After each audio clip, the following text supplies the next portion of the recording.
গত বছরের সাথে এই বছরের ব্যাপক পার্থক্য হচ্ছে এখন রমজানের সময়ে বইমেলা হচ্ছে। তো এই জন্য স্বাভাবিকভাবেই দর্শনার্থী বলেন, পাঠক, ক্রেতা একটু কম, হালকা আপনি দেখতেই পাচ্ছেন। এটাই মূল পার্থক্য। এমনিতে মেলা যেরকম পরিচ্ছন্ন, সাজানো গোছানো সেই। আলহামদুলিল্লাহ ভালো আছে, মোটামুটি ভালোই। প্রথম দিকে তো, এখন তো একটু কমই থাকবে, আস্তে আস্তে আরো বেশি হবে যেহেতু রমজান মাস। ভালোই লাগছে, তবে গতবারের তুলনায় একটু কম ভালো লাগছে, কারণ গতবার যেমন প্রথম থেকে শুরু হয়েছিল এবং মানুষজন অনেক ভরপুর ছিল। এবার আর কি মানুষজন কম, আবার রোজা তার মধ্যে একটু আর কি মানুষজন কম, তো তবে ভালো লাগছে।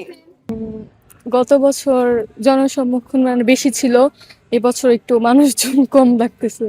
ভিড়টা কম এন্ড মানুষ কম, আর গত বছর একটু জমজমাট ছিল, এবার একটু কম জমজমাট, মানে তেমন আমেজটা আসতেছে না। মানে বিশেষ পার্থক্য বলতে তেমন কিছুই নাই, মানে শুধুমাত্র হচ্ছে মানুষজন একটু কম। আর গতবার যেমন একদম প্রথম থেকে দিছে ফেব্রুয়ারি, এখন তো শেষ প্রান্তে, অনেকে মনে করেন জানেও না। আর আবার তার মধ্যে রোজা পড়েছে, তো মানুষজন একটু কম আসছে এইটুকু।